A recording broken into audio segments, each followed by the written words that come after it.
Good evening. Hello and welcome to the News Today, your primetime destination. Newsmakers, talking points. Our continuing focus on the world in conflict today. How is the cycle of conflicts affecting the economy? Can India weather global headwinds? My special guest tonight, Dr. Raghuram Rajan. We continue with having the major talking heads from across the world here on the News Today. Also, Kamal Haasan at the heart of a Tamil-Kannada row. What does it mean for linguistic battles? All that and more. World caught in cycle of conflicts.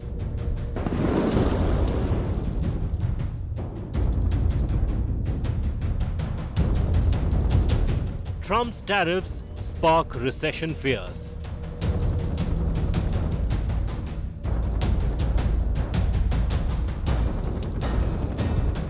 Global economy faces uncertain times.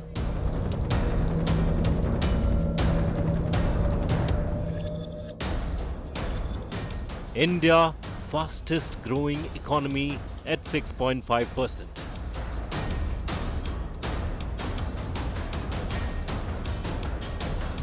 India set to become fourth largest economy.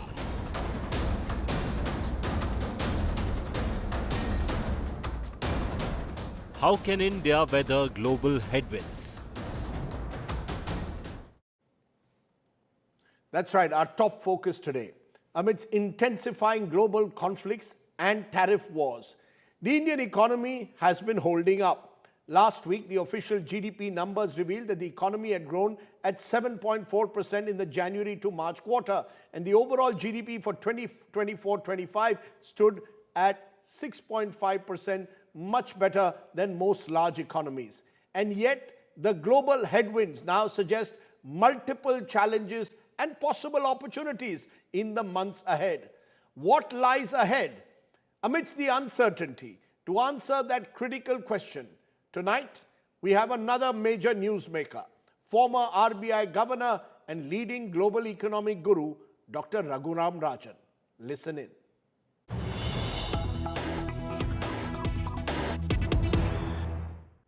And joining me now to look at how India and the world should see the global economy in these uncertain times is a very special guest, former RBI Governor and professor at the University of Chicago Booth School, Raghuram Rajan. Good to have you once again on the show. Thank you very much.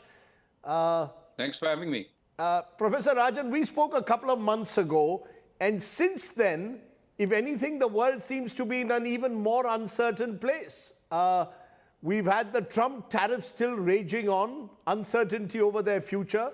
We've had global conflicts, Russia, Ukraine intensifying, and even one here in the subcontinent between India and Pakistan. Given all that, how do you see the economic outlook in these uncertain times?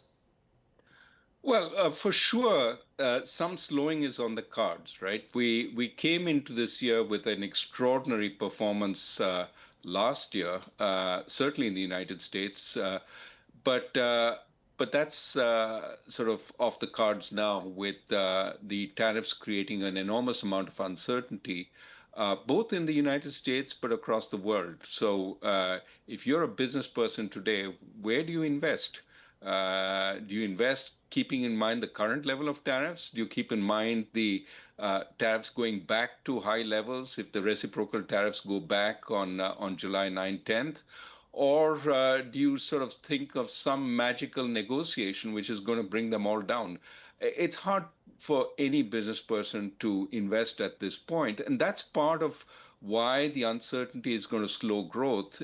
Investment is in deep trouble at this point. But even in these uncertain times, India, last quarter figures, 7.4% growth rate, 24-25, 6.5%. Yes, slowing down compared to previous years, but you could argue much better than many other large economies in the world. How much do you see India being buffeted by these global headwinds at the moment? Is India's growth rate satisfying in these uncertain times? Well, I think first, 6.5% is a very creditable growth rate. We should be careful about looking at the ups and downs of the last of the year so far. Some of it was postponed government investment as the election cycle played out. Some of it is that subsidies were registered up front. And so you had a few quarters of really low growth and then a few quarters of really high growth. So these are just statistical artifacts. The number to focus on is the 6.5. And of course, one of the bright lights in recent weeks is that the monsoon looks like it's going to be a strong one, which is going to enhance agricultural growth. One of the big concerns in India is that consumption has been driven by the upper middle class so far. And the lower middle class, the agriculturists, the rural areas, they're starting to show up in the consumption numbers, even while the upper middle class is flagging. So there may be a handoff in consumption. That's a positive because, of course, it also reduces inequality if the people who are worse off consume more. So broadly speaking, good, but we need more. I've been saying this, shouting from the rooftops forever so long. If we want to become a Viksit Desh by 2047, we need more like 8.5%, 9% growth because we are a relatively poor nation. And so that growth is what we should be aspiring for. This, I've said, could be India's moment, but we have to seize it. You know, you're saying India's moment because the headlines here just a couple of days ago was the IMF projecting India's nominal GDP to cross that of Japan, become the third largest economy, fourth largest economy in the world, on its way to overtaking Japan. And yet, per capita income well below that of Japan and many other countries in the world. Do you believe that therefore, in your view, rather than look at that number, are we crossing Japan? When are we becoming the third largest economy next? The focus should be, what are we doing to reduce income inequality? What are we going to do to lift per capita income? And as you're saying now, 8.5% needs to be the target. Am I correct? That's right. I mean, let's not minimize the fact that we are crossing these countries. We will cross Germany at some point over the next few years, maybe one or two. Exchange rate fluctuations also have an effect. The Japanese yen has strengthened. So we should take this as evidence that we're on a good path, but not necessarily get overly enthusiastic about it for the reasons you mentioned.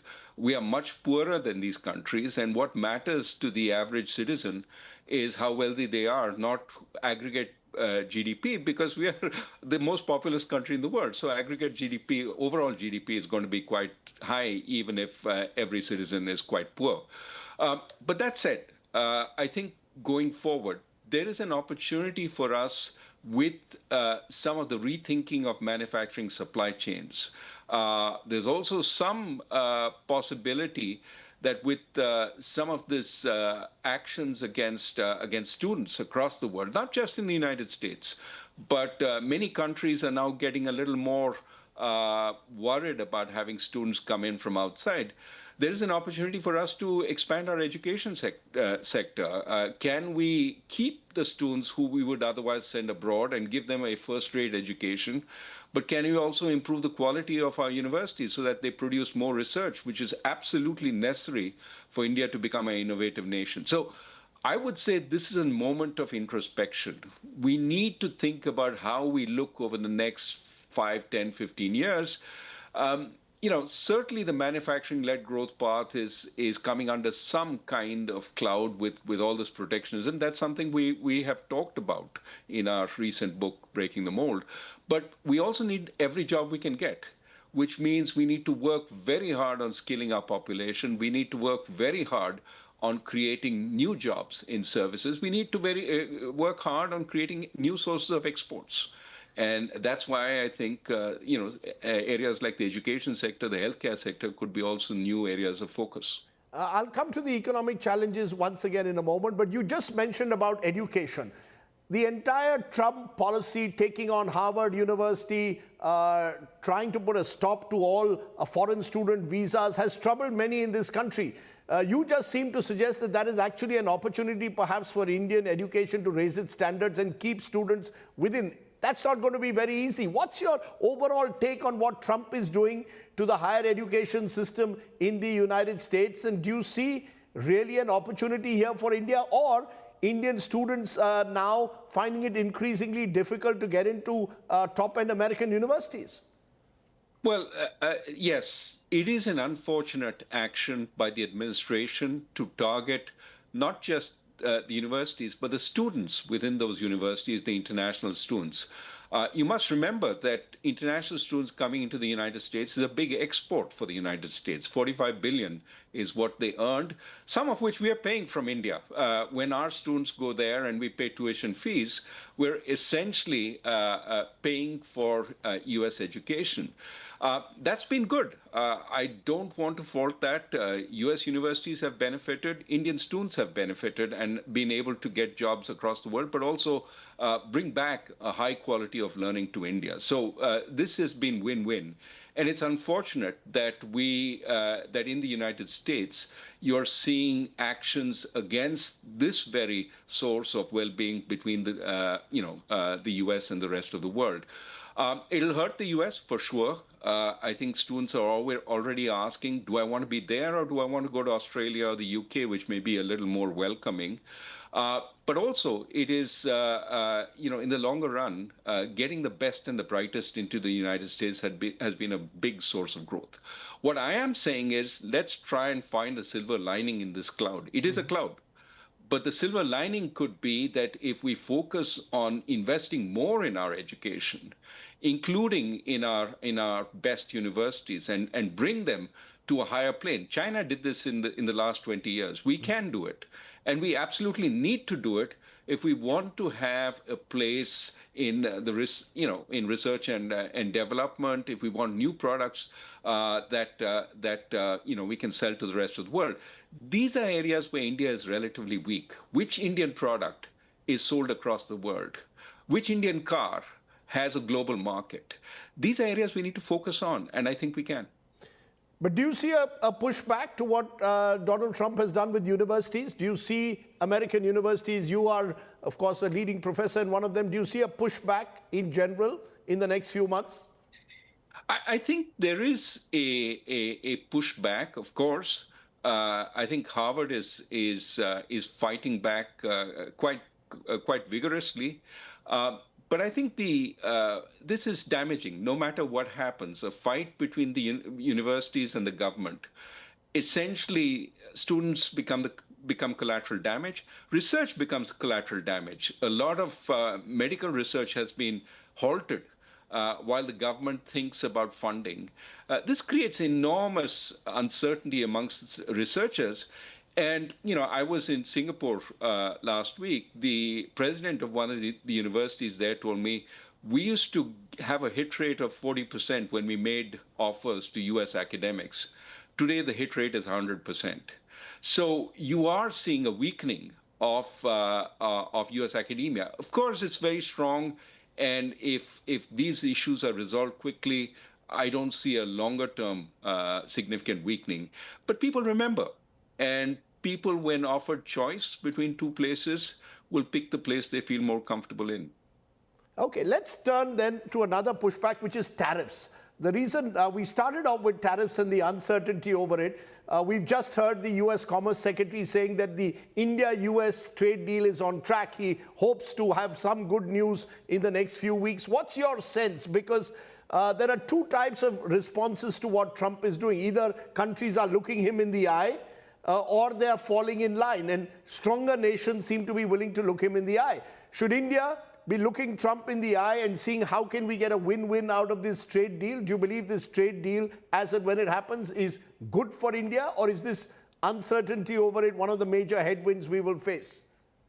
Well, so long as we are careful about the areas which still need some support, certain parts of the agricultural sector will still need some support. So long as we're careful about that, broadly speaking, reducing our tariffs could be beneficial for us, even as we make a play for becoming host to many of the supply chains that crisscross the world. So in that, I don't see it as a win-lose if India accepts lower tariffs and does a deal with the United States. I don't see it as us kowtowing to them, but we have to do it with our interests in mind. Where are the areas that we can easily afford to bring down tariffs? Our industry, in many situations, actually becomes more competitive when they're forced to compete with imports and compete on a global stage. Remember, in the early 2000s, we were world beaters. Our industry felt it could take on the world. We need that kind of sort of enthusiasm again. That said, even as the tariffs get sort of settled, there is the huge issue of if the tariffs on China remain high from the United States, Chinese goods will look for a home elsewhere. And one of the homes will be India. So we will have to figure out how we manage that without, on the one hand, reducing tariffs to the U.S., but elevating tariffs to the rest of the world. We need to be very clever about it, that where we benefit from Chinese imports, we should focus on keeping tariffs low. But of course, where there is dumping, we have to be careful about having an open door. You just mentioned the China factor. There is also talk that you could have a US-China trade deal. There are those who are now using the word, Professor Rajan, taco. Trump always chickens out. Do you believe that he is bargaining hard with the Chinese? And is that also something we should be looking at very carefully from our perspective? As you said, the fear that if tariffs remain high with China, there could be dumping of goods in this country. Is China the X factor when I look at global headwinds over the next few months? Well, I would say anybody who says they can predict what this administration will do is being overly optimistic. I think we have seen backward, forward, left, right, all kinds of moves by the administration suggesting that there isn't a clear overall plan. It depends to some extent. There are factions in the administration. It depends which faction has the ear of the president at a particular point in time. For example, if you remember in the election campaign, it was all about China being the sort of rival, geopolitical rival, and therefore tariffs had to be really high on it. But of course, we've seen that in recent weeks, there's more of a dialogue initiated with China, even while Europe seems to be a little more of the enemy. So I think it's hard to predict what will happen. But almost surely, I think we'll see the contours. We have to see the contours of some kind of agreement. It won't be full because trade agreements take a long time, but some kind of framework soon. Otherwise, the uncertainty will kill.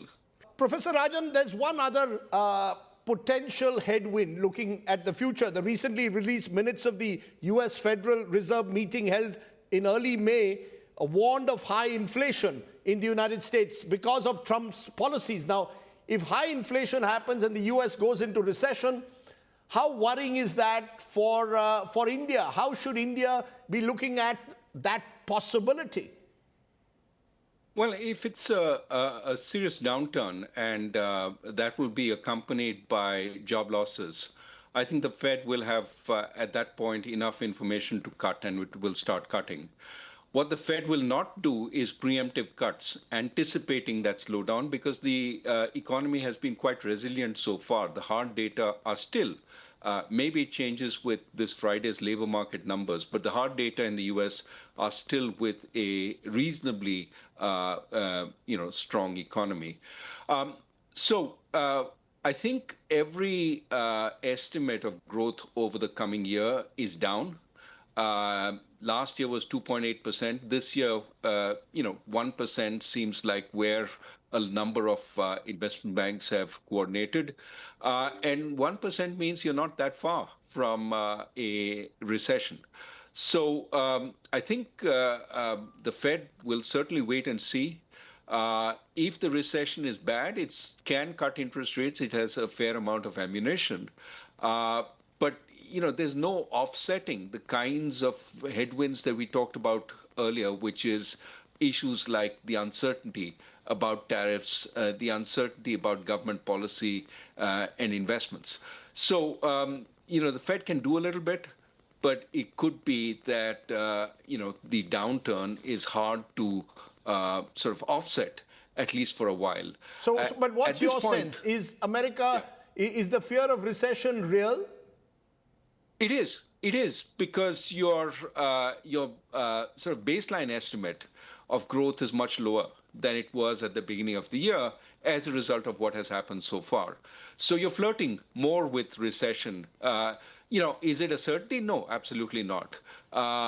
If everything is reversed, the tariffs are reversed, could growth pick up quite strongly? Yes. But if we continue with the uncertainty, we have days of 50% tariffs, days of 100% tariffs, and then back and forth, I think the likelihood of a recession increases considerably. At this point, it's still, in my view, below 50%, but it is something that depends intimately on how policy evolves. At the same time, Professor Rajan, global supply chains being reevaluated, restructured in this post-pandemic world, given also the uncertainty over US-China's trade war. Could India emerge as a key beneficiary? There's a sense that this could be, as you said earlier, our moment, is one of that moment to sort of replace, if not replace, at least be seen as an alternate to global supply chains. Do you believe that that's an opportunity? Or with Donald Trump speaking about make America great again, even telling Apple that you don't produce in India for America. How do you see it? Is this an opportunity, or is Donald Trump going to play spoilsport? It is definitely an opportunity, but we have to be very diplomatic about it. I wouldn't trump from the rooftops that doesn't such player is bringing that supply chain in. I would keep relatively quiet about it, but do my best to attract every kind of manufacturer I can to come to the country, as well as service providers. There's no reason why it only needs to be manufacturing. That means doing our homework. What we've always insisted we're doing, but we need to do more of. Make the playing field a little more welcoming.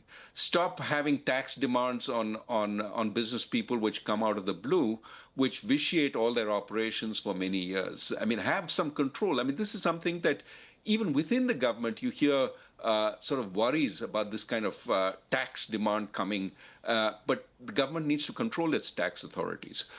Similarly, I think the level playing field on rules and regulations. You can't suddenly invent a regulation to benefit Indian national champions, even while hurting foreign investors who've come in. Nobody wants privileges, but they want some certainty about policies. And if we can give them that at this point and rein in some of the undue demands we have, I think we could certainly, attract more. Of course, we also need to do homework for our domestic firms. Easier rules and regulations, more transparent, as well as focus on things like land acquisition and so on, which have been often a bugbear. But that said, we've made enormous improvements in infrastructure, which I think will be helpful for whatever sets up in India. So what you're saying net is ease of doing business based on ensuring stable policies and critical reforms. Am I correct? The worry is, of course, that the ease of doing business is spoken about, but on the ground, businessmen still find India a tough place to do business in. Absolutely. So I would have. So we had a committee which was set up in the last budget. I would accelerate the working of that committee. The CEA has said basically that we should look inwardly to see what we need to remedy. I agree entirely with that view. And we should hear people on the ground. There's no point sort of ticking off thus and such doing business measures that the World Bank puts out. We need to ask business people on the ground, have things improved? And utilize information technology to the maximum extent possible, both to facilitate the compliance with rules, but also to pick out rogue bureaucrats who are, holding up business. We need to do that effectively if we are going to make a difference. We spoke a little earlier about the trade deal. Now, one of the concerns is potential US demands for access to India's agriculture and dairy sectors, and opinion seems divided. A recent Niti Aayog working paper has argued India should offer concessions on agriculture products from US, such as edible oils and nuts, where domestic supply gaps exist. Do you believe that, because that has often been the big hurdle to ensuring trade deals with different parts of the world? We've just done one with the United Kingdom.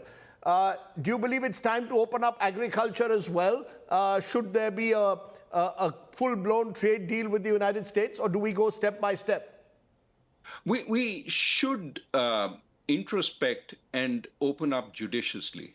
I don't think agriculture should be completely off bounds. There are places where our farmers, agriculturalists, our horticulturists are competitive with the rest of the world, or with a little bit of extra investment could be competitive.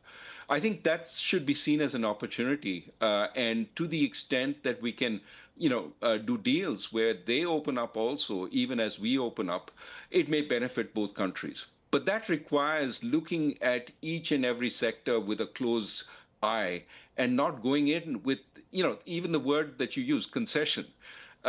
It may not necessarily be a concession. It could be win-win if we get access to some of their markets for our agriculturists.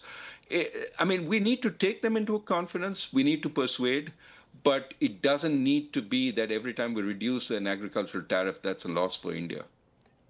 We started this chat, Professor Rajan, by saying that India, at the moment, among large economies, doing relatively better. But as you said, for the future, that's just not good enough. We need to grow at 8.5%. Do you believe the key, therefore, lies in stimulating private consumption and indeed some element of manufacturing, which really hasn't kept up with other sectors of the economy? And where would you start? So if today you were told, Dr. Rajan, how do we move from 6.5 to 8.5, given the uncertain global climate in the next couple of years, what would you say? Or should we just wait and see what happens over the next 12 months, given the uncertainties across the world? No, my worry is we're both complacent at the business level and complacent at the governance level. That somehow we've eased into this, we're growing so well, we've just overtaken Japan, etc., we're doing fine. We're not. This is the time of our maximum population dividend. And if we're not creating jobs, we're not employing people, we're not growing at 2% decades, we're underperforming. And so we need to shed this complacency, which means that, be pragmatic. Don't go with ideological blinkers, manufacturing is the only way or services is the only way. Do everything that works and energize the states. A lot of states now want to do more. Draw them in along with the center and learn from the best practices that states have. For example, Tamil Nadu has this semi-private organization called Guidance, which helps businesses from outside set up in India. They also help businesses within India set up in Tamil Nadu. Why can't we sort of roll that out more widely, learn from what seems to be working amongst our states, and join with the center? It can't be that the center says you invest only in this state or that state. It has to be you invest in India. India's open. And whatever the state comes up, I'm going to support it. We need to think across every dimension at this point. There is a sense of urgency which I feel sometimes is lacking. We need to develop that, because if this time is to be our time, we need to work on every front. A final question. You've been traveling across the world. I saw you in Singapore a few days ago. How is the world looking at India? We've just gone through, as I said, this conflict with Pakistan, the uncertainty, the element of destabilization that followed that. Is the world looking at India with renewed eyes as a potential marketplace, as a global supply chain, an alternate to China? Or do we need to do, as you've been saying, much more to get the world to take real notice of India and the India story? Well, I think that one worry, I don't want to talk about the broader issues, that is not my area of expertise, but one worry of about the conflict with Pakistan is it raised questions about geopolitical stability in this area of the world, and also, in a sense, put us back in a bucket with Pakistan. We need to avoid that because we need to see ourselves as a much bigger global player, and that we have a much more stable political regime, and therefore our focus is beyond sort of the nitty jitpit with neighbors. I don't want to say it's that. I just want to say that we need to rise above the sense that we are held on equal terms with our small neighbors. To some extent, our bigger concern is that we become competitive with China. Rather than put Pakistan as the sort of as being clubbed with Pakistan, better to be India, China, and then we have a elevated sort of position in people's minds. But I net, think that's the world possible. looking at India with optimism, even in these It troubled, is. difficult, uncertain times? I think people are looking for places to invest. And I think that there are many things which are going right for India, including a large domestic market. I do think that there are areas we need to work on. For example, if we want to improve the quality of our universities, we also need to focus on freedom of speech within the universities. That's something that is putting people off in the US. We shouldn't ensure that it puts people off India. So I think there's work to do, but I do think that we have a chance, and it is for us to lose it. Let's put all the effort we can. Okay. Professor Rajan, as always, it's a pleasure talking to you. You've given us a really broad overview of the opportunities and challenges that lie ahead for India and indeed economies across the world. As always, a pleasure talking to you. Thank you so much for giving us the time. Most welcome.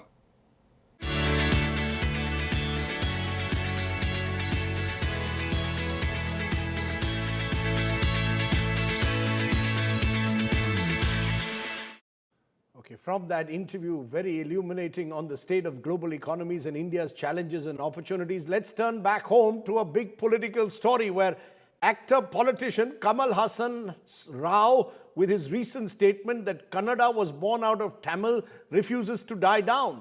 The remark, remember, hadn't gone down well in Karnataka, where language activists are calling for a ban on his recent movie, Thug Life. Today, the Karnataka High Court gave the actor a chance to apologize, but he refused. Instead, Kamal Haasan has decided not to release his movie in Karnataka for now. Split wide open, Tamil Nadu and Karnataka. Take a look. After Kamal Haasan moved the Karnataka High Court seeking protection for release of his film Thug Life in the state, the judges pulled up the superstar for not apologizing for his statement that Kannada was born out of Tamil.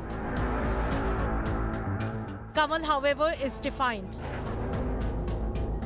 After the High Court questioned Kamal why he cannot apologize for the statement that has caused outrage in Karnataka, Kamal has decided to suspend the release of his movie Thug Life in Karnataka for now. Kamal informed the court that he had said what he had to say in a letter to the Karnataka film body. The actor said he had no intention to insult Kannada, that he had made the statement with sincerity and that he won't back out.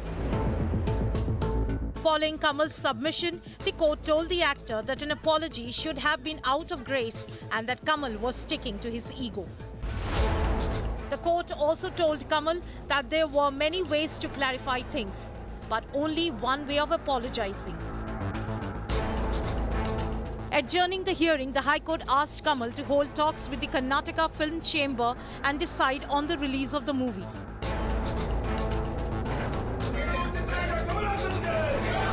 Pro-Kannada groups continue to demand an apology from Kamal Haasan. The whole controversy was triggered by a remark made by Kamal at a promotion event of his film Thug Life. இது அந்த ஊரில் இருக்கும் என் குடும்பம், அதனால தான் அவர் இங்கே வந்திருக்காரு. அதனால தான் நான் பேச்சை ஆரம்பிக்கும் பொழுது நான் உயிரே உறவே தமிழே என்று ஆரம்பித்தேன். அதில் தமிழிலிருந்து பிறந்தது தான் உங்கள் பாஷையும். அதனால் நீங்களும் அதில் உட்படுவீர்கள். இன்னும் politicians are not qualified to talk about language. They don't have the education enough to talk about it. That includes me. So let's leave all these very in-depth discussions to historians, archaeologists, and language experts. With Sagai Raj in Bengaluru, Bureau Report, India Today. So how should we interpret this linguistic battle between Tamil Nadu and Karnataka? Joining me now, Dr. Chandan Gowda, Professor and Dean School of Liberal Arts at Vidyashilp University, Bengaluru, and Professor K. Hariharan, author Kamal Haasan, A Cinematic Journey. Appreciate both of you joining us. Professor Hariharan, to you first. How do you see Kamal Haasan speaking out in the manner that he has? Is it a misunderstanding, or did he show somewhere a linguistic insensitivity? Or is it, as some are suggesting, only an attempt to promote his movie? Well, if you ask me opinion, if you are going to a function to promote your film, I think that as a producer, director, actor, you should focus on your film. I'm completely dismayed. I am surprised why he even started talking about language. In Kerala also, he said the same thing. In Karnataka also, he's saying the same thing. Instead of focusing on the points to be watched in his film, and he moved into language. And this is, for me, I'm dismayed. No, but why do you think, as his biographer, why do you think, you've tracked him for years, why do you think Kamal Haasan, is his politics somewhere getting mixed with his cinema increasingly? I think so, definitely. There is no doubt about it, because he is now becoming an active member, a supporter of the DMK party, and he is becoming a Rajya Sabha member now. So somewhere I think he has to talk about certain things, which I think is not necessary at all. When you're talking about a film release, probably that is definitely influencing. I'm no doubt about it. But as a person, I will only say that. Yes, go ahead. As a person, I will say that, you see, I'm a person who believes that we should have a respect for the diversity of our languages, rather than focus on this language is a mother tongue or that language is a father. Why do we even talk about it? India is such a complex linguistic nation, with so many languages and dialects. And to focus on one language being the mother or something like that, I really don't understand why you should speak this at all. Given what you've just heard, Dr. Chandan Gowda, on the flip side, is there an overreaction in Karnataka? Could this have been handled better? I mean, suddenly Kannada activists are coming out on the streets demanding a ban on the movie. Is that also a bit of an overreaction? Rajdeep, I think what you're seeing as overreaction is actually a response to Kamal Haasan's unwillingness to show any sense of regret about what he has said. I think that is actually added to it, and now it's become a question of, we can't be pushovers. We'll have to, make sure that he pays for his defiance. It's reached that point. Rajdeep, not to approve of the actions of, banning or boycotting films, but Kamal Haasan, being a public figure, has to have a great sense of responsibility and sensitivity to his actions in public. And he can't pretend to be a liberal citizen who can take recourse to court to protect him. Here it's a different political culture at work, a community which is genuinely saying, community in the sense representatives saying that, this is wrong on your part to have said that. He should have shown some sensitivity, and it would have only increased his stature, I think. And he's used such a... No, but but Dr. Gowda, there are two ways to look at it. One, of course, is those who are saying this is diminishing the independent heritage of the Kannada language. Others would say, look, why not have a rational discussion on the fact that the shared Dravidian roots, in a way, of various languages. So while respecting diversity, you can also surely have a rational discussion. Is it not possible to have a rational discussion on language? It is possible, and I think Kamal Haasan should have taken the first step towards the direction, instead of insisting that what he said is probably correct, and that he had ended discussion. The shared Dravidian heritage, everyone agrees. It's a question of which language came first, And here, linguistic historians think all South Indian languages were around the same time. There is no way of establishing which was there first. Be that as it may, Rajdeep, again, I think we're back to the specificities of India's public culture, political culture, where there are fake instances of a community pretending to be hurt, etc. This is not one such instance. I think it's established that Kamal's claim was factually untenable. And the whole thing would have been gracefully handled if he had only made a gesture of admission that he may have been wrong, which we didn't see. And now you see the flexing of muscles. This is a familiar politics. I can imagine Kannada activists not wanting to be seen as pushovers in this case. It's time to make our presence felt, in all these ways. That is now not so alien to us, Rajdeep. But Professor Hariharan, this whole notion of Tamil identity, Tamil pride, heart of the Dravidian movement, as you said, Kamal Haasan now aligning himself with the DMK. Do you believe that this pits one language against the other? You can speak of Tamil pride, Tamil identity without necessarily pitting it against another language. Is that the mistake in a way that Kamal Haasan made? He could have spoken about his pride in Tamil identity and culture without pitting it against Karnataka and Kannadigas. I'm completely in agreement with you. I mean, after all, look at the film that this film is now. This is a multi-star cast. It has got actors from all over India. And many of the actors who are acting in the film don't really speak Tamil, but they are acting. So, and he is dubbing this film in so many other languages. So we are already looking at a diversity of one film coming to reach so many people. And already the Telugu films have done it so well. They have really created what we call as a pan-Indian audience. And now in this time and moment, to say that there is a Tamil language, this film is not going to be seen in Tamil across the country. It is going to be seen in Hindi and Bengali and Gujarati and Marathi. So why are we actually picking up a language issue when promoting this film? That's my own question. Right. So as you said, I think Kamal Haasan, you believe has got that part horribly wrong. But Chandan Gowda, you wanted to intervene. You raised your, when I said this is also at one level, could Kamal Haasan reflect Tamil pride without undermining Kannadiga pride? Absolutely. He could have done that. There's plenty of scope for that. And Rajdeep, what is ironic is, as a DMK-backed Rajya Sabha MP, he's actually not being mindful of DMK's politics of resisting Hindi. And if you remember, Rajdeep, the linguistic rival of Kannada was in Bangalore was Tamil for the longest time, but no longer. Hindi had taken its place. In fact, there was a shared, plank of South Indian languages trying to come together to resist Hindi, etc. And DMK was in the forefront of that politics. And Kamal Haasan seems to have, No, but why even resist Hindi? You see, but Professor Gowda, why even resist Hindi? I mean, here is Kamal Haasan, who's happily dubbing his film in Hindi. When it comes to commercialization of cinema, you want your film in every language.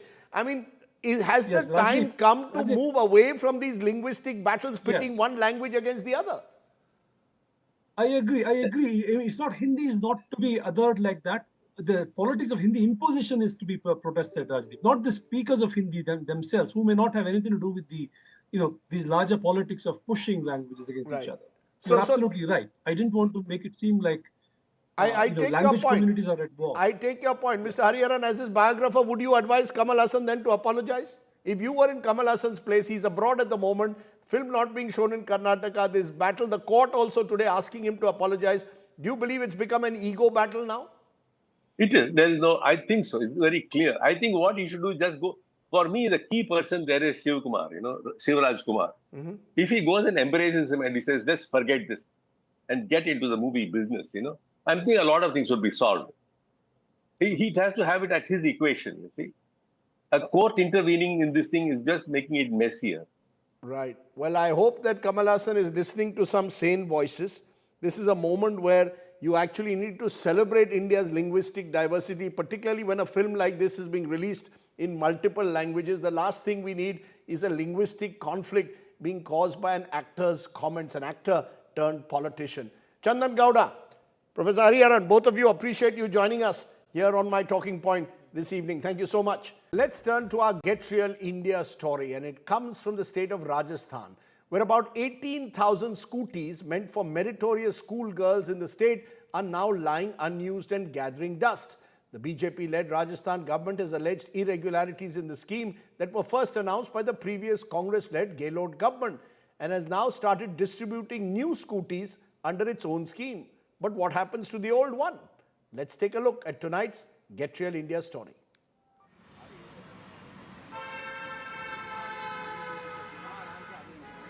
Scooties gathering dust and rust.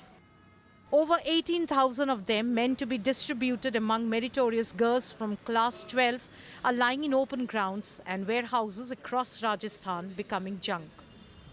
This compound is near the collector's office in Dausa. There are 1,274 scooties here. These were bought by the Ashok Gehlot government to be handed over in 2022-23. By the time 222 were given, the election code of conduct was imposed, stopping the distribution. Komal cover passed out in 2023. She visits the collector's office regularly for an update.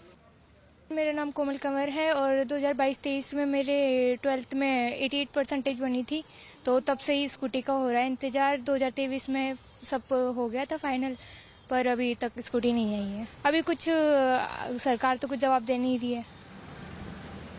Komal Meena scored 86% marks in class 12.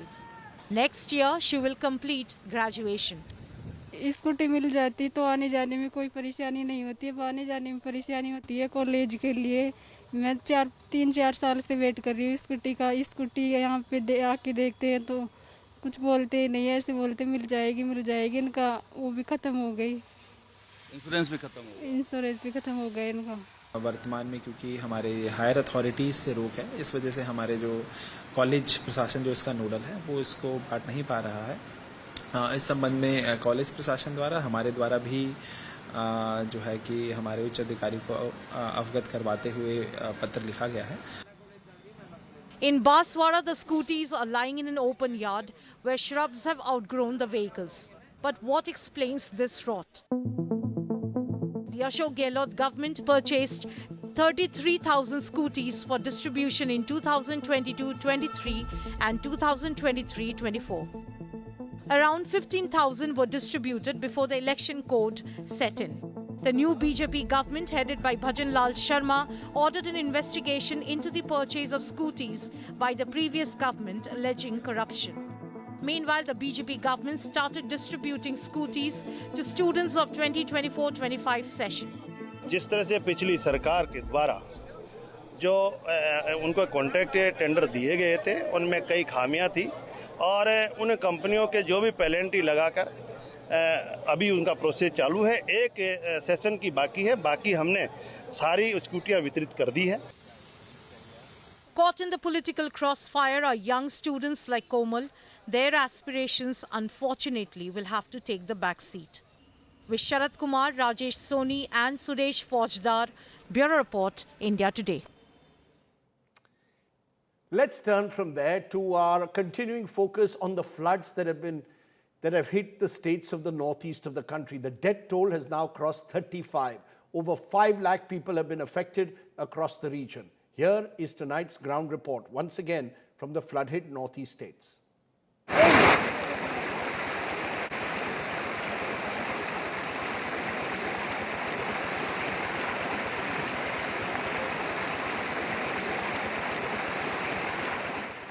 Northeastern states are reeling from severe floods.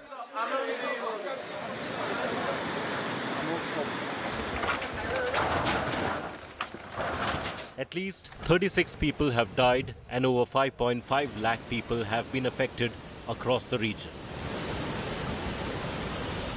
Assam remains the worst hit state where 11 people have lost their lives and over 5 lakh people have been impacted across 22 districts. There is a red alert as far as the rain is concerned. I'm standing just on the riverbank of Brahmaputra. You can see that heavy current in Brahmaputra right now, and the low-lying areas have already been flooded, and the current clearly depicts that the flow of the river is very high at the moment. But the situation still remains to be grim. There are places which remains to be inundated, and efforts are being made to rescue people from those areas. Aerial footage reveals vast stretches of submerged villages in Assam, with only rooftops visible above the floodwaters. We have formula of disbursing relief. I have already advised DC to upload the names of the people who are suffering. We will help each and every family. In Manipur, about 20,000 people are displaced. And more than 3,000 houses have been destroyed as rivers Imphal and Iril breach their banks. The state government has opened 37 relief camps to shelter those affected. Behind me, you can see the scales of flooding. Many localities of Khurai, Hangang and Porompat, Chekons remain underwater. And it is not just homes that have been hit. Even key government offices, including the DC complex, the Directorate of Environment and Climate Change, and the SP office located in Imphal East have all been submerged. In Sikkim, a landslide claimed the lives of 3 security personnel, underscoring the perilous conditions faced by both residents and rescuers. हमारी NDRF की 22 team यहाँ पर preposition की गई थी और लगातार 29 तारीख से यहाँ पर रेस्क्यू ऑपरेशंस चल रहे हैं। रोड बाधित है क्योंकि लैंडस्लाइड्स हुए हैं कई जगहों पर और उसके अलावा भी कई जगहों पर स्थिति जो है वो बारिश के वजह से भी चिंताजनक है। Prime Minister Narendra Modi has assured chief ministers of northeastern states of full central support and has emphasized the urgency of coordinated relief operations. As the monsoon batters the northeastern states, the regional Met Center in Guwahati has forecast moderate to very heavy rainfall across Assam. Authorities across the northeast remain on high alert amid ongoing rescue, relief and restoration efforts. With Tapas Sen Gupta in Assam and Baby Shirin in Manipur, Bureau Report, India Today. Right through this week, we will have stories from across the Northeast on the flood situation. I want to end my News Today tonight with a good News Today story. An elephant sanctuary in Jharkhand has also now become a museum that showcases the best of tribal life. I leave you with that story. Thanks for watching. Stay well, stay safe. Good night, Shubhratri, Jai Hind, Namaskar. Dalma's wild wonders now come with a cultural twist. The Elephant Sanctuary in Jharkhand has unveiled a tribal heritage museum. The museum showcases the life and legacy of 9 tribal subgroups like the Bhumij and Birhor. जैसे आदिवासी लोग जो काम ऐसे करता है, हम लोग का संस्कृति में कैसे रहा जाता है, वही चीज यहाँ देखने मिल रहा है, तो वही देखने आए हैं, अच्छा लग रहा है। The museum is planning LED displays to draw in younger visitors. आदिवासी का जो जनजीवन है, जो पूर्व में किस तरीके से वो प्रकृति के साथ अपना जीवन जो व्यतीत करते थे, यहाँ पे वो छवि देखने को हमें मिली है। मूर्ति रूप बना करके यहाँ पर दर्शाया गया है और देख के सब बहुत अच्छा लगा। The Forest Department says this isn't just heritage on display, it's tourism with a purpose. यहाँ पर पर्यटक आते हैं और आदिवासी जनजाति लोगों का जीवन शैली देख करके उनके बारे में जानने का प्रयास करते हैं। Dalma's wild heart now beats with tribal pride, where culture and conservation walk side by side. With Anup Sinha, Bureau Report, India Today.